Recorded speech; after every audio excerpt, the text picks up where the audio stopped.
Programme میں ایک بار پھر خوش آمدید. بات ہو رہی تھی موجودہ سیاسی صورتحال کے حوالے سے، اور خاص طور پہ آج نواز شریف صاحب نے کہا ہے کہ جی 2013 میں بھی پاکستان کو گرے لسٹ سے نکالا تھا، 22 میں بھی ہم نے حکومت آنے پر تیار نہیں تھے ملنے پر، لیکن پاکستان کو ڈیفالٹ سے بچانا ضروری تھا، اس لیے یہ ذمہ داری بھی لی. اب پاکستان کو ایک بار پھر ایشین ٹائیگر بنائیں گے اور اکانومی بہتر ہوگی. معاشی صورتحال کو بہتر کرنے کے لیے دلیری اور بہادری کے ساتھ فیصلے کرنے ہوں گے. عوام کو ریلیف دینا ہوگا. گھریلو صارفین کے لیے بجلی بھی سستی کرنی پڑے گی. اس پہ مزید بات کریں کہ میں جوائن کی ہے محترمہ عظمیٰ کارتار صاحبانیہ، سینئر رہنما ہے مسلم لیگ نون کی. عظمیٰ خوش آمدید کہتے ہیں آپ کو پروگرام میں. جی بہت شکریہ.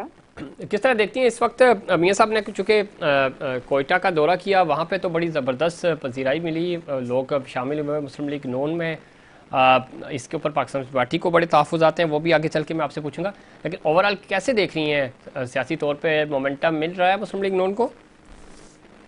جی آپ کے سامنے ہیں، دیکھیں جب سے میاں نواز شریف آئے ہیں وہ پورے اپنے آپ کو پتہ ہے کہ سیاسی طور سے ان کی ملاقاتیں بھی ہو رہی ہیں، الحاق بھی ہو رہے ہیں، اور ان کی توجہ جو ہے مرکوز ہے کہ کس طرح سے اکٹھے مل کے تو ہم نے ملک کی معیشت جو ہے اس کو سدھارنا ہے. اور اسی سلسلے میں آج وہ چیمبر کے ساتھ بھی ملے. بلوچستان میں دیکھیں ان کو تقریباً 30 کے قریب جوائننگز ہوئی ہیں، اور اس کی ایک وجہ ہے. اس کی وجہ یہ ہے کہ اگر آپ کو یاد ہو تو یہ پرفارمنس بیسڈ ساری جوائننگز ہیں. 1998-99 میں کوسٹل ہائی وے کا ابتدا جو بنیاد تھی وہ میاں محمد نواز شریف نے رکھی. پھر وہ گوادر سے کوئٹہ تک کی 650 کلومیٹر کی جو سڑک تھی جسے 2 دن کی مسافت 8 گھنٹے کی رہ گئی، وہ بھی ان کا منصوبہ تھا. پھر اس کے علاوہ 400 چھوٹے ڈیم جو تھے وہ انہوں نے وہ وہاں پہ شروع کروائے. اور اس کے علاوہ پشین میں، گوادر میں، کزدار میں بہت ساری اس طرح کی ان کے جو بلوچستان کی جگہیں ہیں وہاں پہ یونیورسٹی کیمپسز بنائے، جس میں آج ہزاروں نوجوان جو ہیں وہ تعلیم حاصل کر رہے ہیں. تو یہ وہ پرفارمنس بیسڈ ووٹ ہے جو کہ اب آ کے ملا ہے. اور صرف یہ بات نہیں ہے، بی این پی بھی ہے اور انڈیپینڈنٹس بھی ہیں، رئیسانی صاحب کو بھی دعوت دے کے آئے ہیں. تو یہ سب کو پتہ ہے کہ پاکستان جب ترقی کر رہا تھا تو 2017 میں تو کون اس وقت وہاں پہ لیڈ کر رہا تھا، اور وہی لیڈرشپ ہے جس کو انہوں نے اب پذیرائی دی ہے، اور سب جو ہیں وہ میاں صاحب کے ساتھ جوڑ رہے ہیں. ٹھیک ہے. بلاول بھٹو صاحب کہہ رہے ہیں کہ اگر عوام پذیرائی دے رہے تو پھر آپ سہارے کیوں، بیساکھیاں کیوں ڈھونڈ رہے ہیں؟ اور دوسرا وہ کہہ رہے ہیں کہ سلیکشن ہو رہی ہے آنے والے وزیر اعظم کی، جس طرح 2018 میں ایک لاڈلا آیا تھا، اسی طرح یہ لاڈلا پلس ثابت ہو رہی ہے مسلم لیگ نون اور میاں نواز شریف صاحب. دیکھیں بلاول کو تو میرے خیال میں نے کیا جواب دینا ہے. میاں شہباز شریف نے بہت اچھا جواب دے دیا تھا. انہوں نے کہا تھا آپ ہمارے ساتھ رہے ہیں، ہمارے بچوں کی طرح ہیں، لیکن اب رونے دھونے کا کوئی فائدہ نہیں ہے. اب آپ الیکشن موڈ میں جائیں، اور جس طرح ہم سیاسی جوڑ توڑ بھی چل رہا ہے، ملاقاتیں بھی ہو رہی ہیں، آپ لوگ بھی ویسے ہی کریں. اور آپ نے دیکھا ہے کہ زرداری صاحب سے کل ایک وہاں بلوچی لیڈر نے بھی ان کو جوائن کیا ہے. پھر انہوں نے ایک یہاں پہ ایم کیو ایم کے صاحب ہیں، ان کو بھی جوائننگ کروائی ہے پیپلز پارٹی نے. تو اب مطلب ہے کہ دیکھیں نا، پہلے تو وہ سمجھ رہے تھے کہ میدان صاف ہے، میاں صاحب آئے نہیں ہیں تو بلاول کو ہم پرائم منسٹر بنائیں گے. اب بلی کو خواب میں اگر کھچ رہے ہیں تو اس کا کیا علاج ہو سکتا ہے؟ ان کی ساری امیدوں پہ اوٹ پڑ گئی، کیونکہ اب میاں صاحب میدان میں، اور ان کے پائے کا جو لیڈر ہے وہ دور دور تک آپ کو دکھائی نہیں دیتا. ایک ہی تو نیشنل پارٹی ہے ٹھیک. جو کہ تو چاروں وہ تو صوبوں میں ہے. عظمیٰ وہ کہہ رہے ہیں کہ آپ کسی مقتدر حلقے کے لاڈلے ہوں گے، ہم تو عوام کے لاڈلے ہیں، عوام میں جائیں گے، عوام ہمیں ووٹ دے کر اور بورے بھر کر بھیجیں گے. دیکھیں یہ مجھے سمجھ نہیں آتی کہ یہ لاڈلا پن جو ہے اس کا کیا مطلب ہے. میاں نواز شریف تو وہ شخص ہیں جن کو 22 سال اقتدار سے دور رکھنے کی پوری لوگوں کی جدوجہد رہی، اور ان کو رکھا گیا باہر. نہ 2002 میں، نہ 2008 میں، نہ 2018 میں کسی میں بھی ان کو الیکشن میں انہوں نے اہل نہیں رہنے دیا. ان کو کون سا لیول پلینگ فیلڈ ملا؟ وہ کدھر کے لاڈلے ہیں؟ اتنی انہوں نے جیلیں کاٹی، اتنے انہوں نے اپنی ذاتی انہوں نے اپنے صدمے برداشت کیے، اپنی بیٹی کے اپنے آنکھوں کے سامنے ہتھکڑیاں لگتے دیکھی، تو مجھے سمجھ نہیں آتی کہ کون سی وہ لاڈلا پن ہے جو کہ ان کو نظر آ رہا ہے. کیا ایک حفاظتی بیل ان کو اگر مل گئی ہے جو کہ ان کا فنڈامنٹل رائٹ ہے، جو کہ ان کا بنیادی رائٹ ہے، جو کہ ہر ایک کو ملتے ہیں، جو کہ لوگوں کو تو خان صاحب کو آپ کو یاد ہے کہ 2 منٹ کے اندر 14 حفاظتی بیلیں مل گئی تھیں، وہ بھی کہ گاڑی میں بیٹھے ہوئے مل گئی تھی، جی آپ باہر بھی نہ آئیں یہیں پہ بایو میٹرک کروا لیں. تو ایک اگر میاں صاحب کو پہلے وہ اپنے ساتھ ہی کورٹ میں گئے، وہاں پہ سرنڈر کیا، وہاں پہ بایو میٹرک دی، وہاں پہ حفاظتی بیل کے لیے اپلائی کیا، تو وہ بھی ان کو جو ہے اس سے بھی پرابلم آ رہی ہے. مجھے نہیں سمجھ آتی کہ یہ کس دنیا میں رہتے ہیں. چلیں آپ کس طرح دیکھ رہی ہیں مسلم لیگ نون پنجاب سمیت باقی صوبوں میں بڑے اپسیٹ کرے گی؟ انشاءاللہ کرے گی جی. میں جس طرح سے ہم نے 21 اکتوبر میں دیکھا تھا کہ والہانہ استقبال کیا گیا تھا، جی پورے پاکستان سے قافلے چلے تھے، لاہور چوک ہو گیا تھا، اس سے آپ کو پتہ لگتا ہے کہ وہ پارٹی جس نے 4 سال بڑی مشکلات میں گزاری، مریم بی بی آئیں پہلے اور انہوں نے دن رات محنت کر کے میاں صاحب کے آنے سے پہلے ایک سوئی ہوئی پارٹی کو، ایک پسی ہوئی پارٹی کو پھر زندہ کیا، اور اب سب متحرک ہو چکے ہیں، پوری طور سے نئی تنظیم سازی ہو چکی ہے. ہم نے سارے ہمارے کینڈیڈیٹس جو ہیں انہوں نے اپلائی تقریباً سب نے جنہوں نے کرنا تھا کر دیا ہے، مینیفیسٹو کمیٹیز بن گئی ہیں. تو اب آپ کے سامنے ہے کہ متحرک ہیں، ہر صوبے میں متحرک ہیں، اور انشاءاللہ 2/3 اکثریت سے آپ کو نظر آئیں گے. یہ ٹھیک ہے. چوتھی اس دفعہ میں پرائم تنظیم منسٹر. سازی یا کہ پنجاب میں تو مضبوط ہوگی، سندھ میں تو ہمیں دور دور تک کوئی نظر نہیں آ رہا. ابھی آپ دیکھیں نا، ابھی تو یہ ان کو میمن صاحب کو انہوں نے بنایا ہے، ہمارے بشیر میمن صاحب جو ہیں ان کو جی ابھی صدر بنایا ہے سندھ کا، اور وہ ابھی ان کی ورکنگ وہ کافی پرانے ہیں، وہاں پہ سب کو جان پہچان ہے. تو ابھی ہمارا ایم کیو ایم کے ساتھ بھی بہت اچھا ایک روابط کا سلسلہ چل پڑا ہے. تو آپ دیکھیں گے انشاءاللہ تعالیٰ بہت سارے ٹھیک سیٹیں ہے. لیکن وہاں پہ بھی عظما ملیں گی. ایم کیو ایم تو خود یہاں اسٹرگل کر رہی ہے، ایم کیو ایم کی اپنی پوزیشن بہت کمزور ہے. دیکھیں ایم کیو ایم کو آپ کو پتہ ہے پیچھے ان کے ساتھ بڑا دھوکہ ہوا تھا. ان کو جو لوکل باڈیز کے جو الیکشن تھے اس میں سے کس طرح سے باہر کروا دیا اور وہ بیچارے بوائک آؤٹ کر کے بیٹھ گئے تھے. یہ بہت غلط ان کے ساتھ ہوا ہے. اور پہلے یہ آپ کو پتہ ہے کہ یہ گروپوں میں بٹ گئی تھی، کوئی ایک گروپ کوئی دوسرا کوئی تیسرا، تو اب سارے وہ اکٹھے ہو گئے. اب وہ اکٹھے ہو گئے ہیں اور ظاہر ہے اکٹھے ہو گئے ہیں تو ان کا ووٹ بینک بھی اکٹھا ہو جائے گا.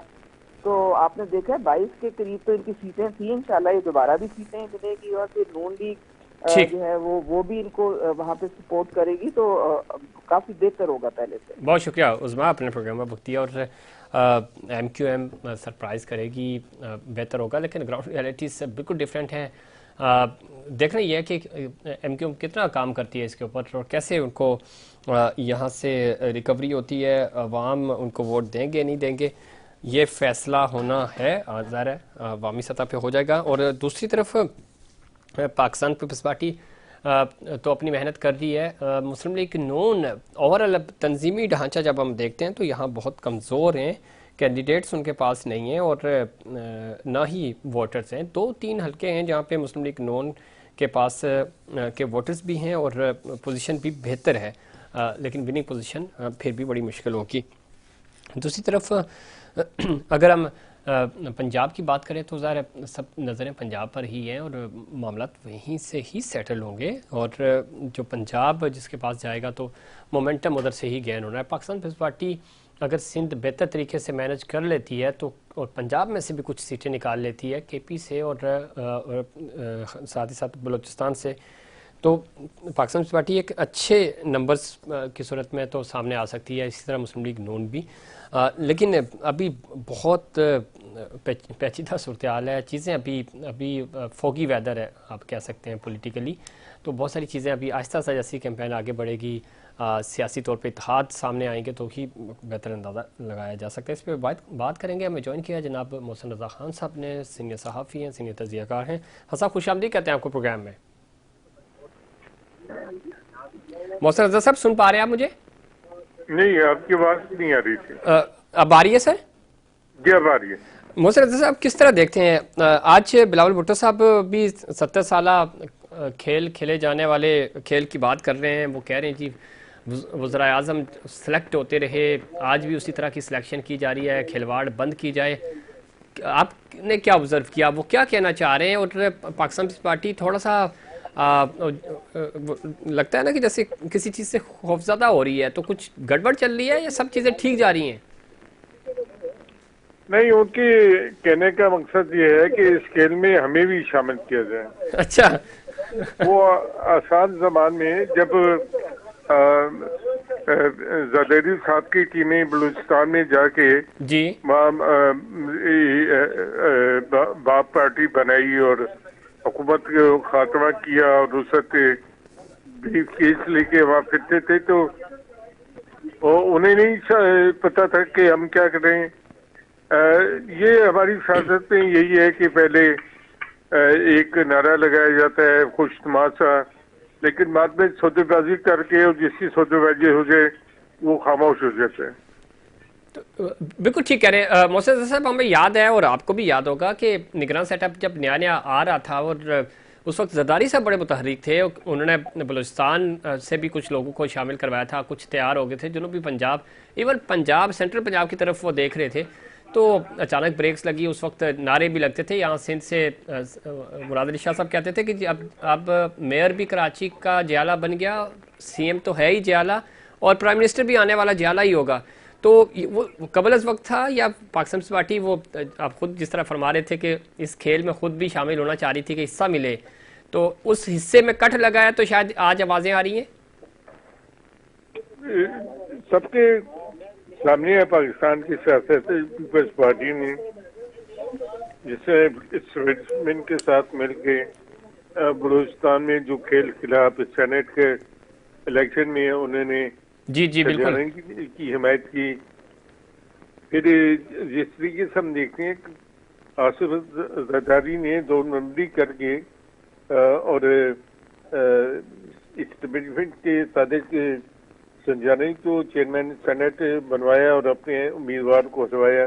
بالکل یہ تو ساری دنیا کے سامنے ہے کہ آصف زرداری ان کی ہماری اسٹیبلشمنٹ سے مل کے کیا کھیلتے رہے، لیکن چونکہ اب موجودہ جو اسٹیبلشمنٹ کا سیٹ اپ ہے، انہوں نے ان کی مرضی اور منشا کے مطابق یا ان سے جو وعدے کیے گئے تھے اس کے مطابق ان کو حصہ دینے سے انکار کر دیا۔ ٹھیک، دوسری طرف سر بار بار الزامات بھی لگائے جا رہے ہیں ذرا مسلم لیگ نون کے اوپر، اور آج بھی بلاول بھٹو صاحب یہ کہہ رہے تھے، ان کی لیڈرشپ بھی بار بار یہ کہہ رہی ہے، آپ سے پہلے ہمارے ساتھ آج حیدر صاحب تھے، وہ بھی یہ کہہ رہے ہیں کہ مسلم لیگ نون ہمیشہ سہارا لیتی رہی، بیساکھیاں ڈھونڈتی رہی، اور یہ لاڈلے پلس ہیں، خان صاحب تو کچھ بھی لاڈلے نہیں تھے جتنے یہ لاڈلے ہیں، تو کیا واقعی میں لاڈلا پن ابھی تک جاری ہے؟ اور ساتھ ہی ساتھ بلاول صاحب یہ کہہ رہے ہیں کہ ہم یوم تاسیس بھی اب کوئٹہ میں منائیں گے، اور ہم تو عوام کے لاڈلے ہیں اور 3 دہائیوں سے 3 نسلوں سے ہم عوام ہی کی سیاست کرتے ہیں۔ تو جب آپ جانتے تھے کہ وہ اسٹیبلشمنٹ کے لاڈلے ہیں تو کس بات پہ پیپلز پارٹی نے شہباز شریف کو پاکستان کا وزیر اعظم بنایا تھا؟ کیوں اتنی بڑی لیڈر کا بیٹا جو تھا وہ شہباز شریف جیسے لاڈلے کے ساتھ وزیر خارجہ بن گیا تھا؟ اس وقت ان کو نہیں پتا تھا، ان کی یادداشت ہو چکی تھی، یہ اس وقت بیمار تھے؟ کیا وجہ ہے کہ یہ ساری باتیں یعنی اقتدار جانے کے بعد اسٹیبلشمنٹ کی آنکھیں بھیجنے کے بعد یاد آئی ہیں؟ بالکل ٹھیک کہہ رہے ہیں آپ، لیکن یہ بھی ہماری بدقسمتی ہے، مفاد جب ہوتا ہے تو سب چیزیں جائز ہو جاتی ہیں، اور جب وہیں سے ہٹتے ہیں، اور خود احسن اقبال صاحب بھی کہہ رہے تھے کہ ایک طرف وہ اپنے جو وزیر خارجہ تھے تو اس کا کریڈٹ تو وہ لیتے ہیں، لیکن حکومت کا اور پرائم منسٹر کا کریڈٹ وہ لینے کو تیار نہیں، تو یہ بھی ہماری بدقسمتی ہے۔ دوسرا محسن رضا خان صاحب، آج مولانا فضل الرحمان صاحب بھی کہہ رہے ہیں کہ اپنی پرانی لکیروں کی پیروی کرتے کرتے تھک چکے ہیں، کب ہماری قومی غیرت جاگے گی اور بحیثیت قوم ہم اپنا محاسبہ کریں گے۔ مولانا فضل الرحمان صاحب کی سیاست کو اور ان کا مستقبل آپ کس طرح دیکھتے ہیں؟ آپ ظاہر قریب سے جانتے بھی ہیں اور بڑی گہری نظر بھی رکھتے ہیں سیاسی۔ مولانا فضل الرحمان جو ہے یہ لکیریں جا کے پشاور میں تلاش کرے، جو ان کا اپنا گورنر بیٹھا ہوا ہے، انہوں نے وزراء کو لگانے کے بھی پیسے وصول کیے ہیں اور کس طرح کرپشن کی ہے کہ پوری صوبائی کابینہ جو تھی وہ ہٹانی پڑی، اور اس کے حوالے سے جو ان کی وزارتیں تھیں اس وقت ان کو یہ لکیریں کیوں نہیں یاد آ رہی تھی. جی اب مولانا کو آئندہ سیٹلمنٹ میں بھی بڑا حصہ ملے گا اور کے پی کے بھی انہیں ملنے کا امکان ہے، لہذا وہ رسمی باتیں کریں، انقلابی باتیں ان کی بھی ختم ہو گئی. یہ محسن اعجاز خان صاحب بڑا اچھا پوائنٹ آپ نے اٹھایا. تھوڑا سا یہ خاص طور پہ جب ہم کراچی میں یہ بات کرتے ہیں تو ادھر یہ چیز ڈسکس بھی ہو رہی ہے صحافتی حلقوں میں بھی کہ شاید مولانا صاحب جو ہے وہ اب پاکستان پیپلز پارٹی کے ساتھ کمفرٹ نہیں ہے اور وہ اپنی پوزیشن مضبوط کر رہے ہیں. بظاہر ٹھیک ہے میڈیا پالیسی ہوتی ہے، بیانات دینے ہوتے ہیں، تو یہ اس طرح کے بیانات آ رہے ہیں، تو یہ واقعی میں چونکہ آپ بھی اسی طرف اشارہ کر رہے ہیں. میرا خیال ہے کہ وہ آئندہ سیٹ اپ میں انہیں اس طرح ملے گا اور وہ پیپلز پارٹی کے ساتھ نہیں ہے. سن میں بھی وہ پیپلز پارٹی کے مخالف ہے، ایسا ہی ہے، شامل ہوں گے. بہت شکریہ محسن رضا خان صاحب، اپنے پروگرام میں وقت دیا اور سیاسی صورتحال پہ بتا رہے تھے، خاص طور پہ مولانا فضل الرحمان صاحب اور بلاول بھٹو صاحب جو باتیں کر رہے ہیں اور جس طرح کے بیانات آ رہے ہیں ان کی طرف سے، اور اب وہ عوامی سیاست کی طرف جانا چاہ رہے ہیں. اس سے پہلے تو عوام کی طرف نہیں، الیکٹیبلز بھی ابھی پاکستان پیپلز پارٹی بھی ڈھونڈ رہی ہے. اس سے پہلے مسلم لیگ نون تو خود فیصلہ کر چکی ہے کہ ہم نے الیکٹیبلز ہمیں چاہیے. 2016 میں جہانگیر خان ترین نے خان صاحب کو یہ مشورہ دیا تھا کہ اگر آپ نے الیکشنز جیتنے ہیں، یعنی 2013 کے جب الیکشن ہارے اور اس کے بعد تقریباً کوئی 40-45 سیٹس کا جو فرق آیا، تو اس پہ جہانگیر خان صاحب نے خان صاحب کو موٹیویٹ کیا تھا اس بات پہ کہ جب تک آپ یہ الیکٹیبلز نہیں ملائیں گے آپ الیکشن نہیں جیت سکتے. یہ پاکستان کی سیاست ہے، آپ کو اس چیز کو ماننا پڑے گا. اس وقت تک خان صاحب کنونس تھے کہ ہم اپنے نئے کینڈیڈیٹس کے اوپر ہی بھروسہ کریں گے اور انہی سے الیکشن جیت کر آگے آئیں گے. لیکن الیکٹیبلز کو شامل کرنا پڑا، اقتدار ملا، اقتدار انہی الیکٹیبلز کی وجہ سے واپس چھن بھی گیا. یہ وہ الیکٹیبلز ہیں جو امپیکٹ ڈالتے ہیں پاکستان کی پوری سیاست پہ. وہی الیکٹیبلز آج واپس دوسری جماعتوں کا رخ کر رہے ہیں. دوسری جماعتوں سے مراد ہر وہ پولیٹیکل پارٹی جو جس کی طرف ٹلڈ ہوتا ہے کہ شاید قومی اسمبلی میں سیٹیں ان کی زیادہ ہوں گی، پرائم منسٹر ان کا ہوگا، اور یہ سارے الیکٹیبلز اڑان بھرتے ہیں اور اس کیمپ میں جگہ بنا لیتے ہیں. اور یہی پاکستان کے ساتھ یہ کھلواڑ ہوتا رہا ہے. آنے والے دنوں میں بھی ایسا ہوگا، لیکن اگر عوامی سطح پر ووٹ صحیح طریقے سے پڑتے ہیں، عوام اگر اپنے صحیح نمائندوں کو چنتے ہیں تو اس ریت کو بھی توڑا جا سکتا ہے. دیکھنا یہ ہے کہ کیا فیصلہ ہوگا اور عوام کیا فیصلہ کریں گے. وہی اگر عوام بہتر فیصلہ کریں گے تو پاکستان کے لیے بھی بہتر ہوگا، اور اگر اسی طرح الیکٹیبلز کی سیاست، وڈیروں کی سیاست چلتی رہی تو نقصان آپ کے سامنے ہیں. انہی 2-3 پارٹیز کی حکمرانی رہی تو حالات آپ نے دیکھ لیے. تو کیا تبدیلی آ سکتی ہے، کیا چینج آئے گا، آنے والے انتخابات ہی بتائیں گے. لیکن آج کا پروگرام اور کا وقت ختم ہوا. یہ سلسلہ اب ذرا الیکشن تک چلتا ہی رہے گا. مجھے اور میری پوری ٹیم کو دیجیے اجازت. اللہ نگہبان.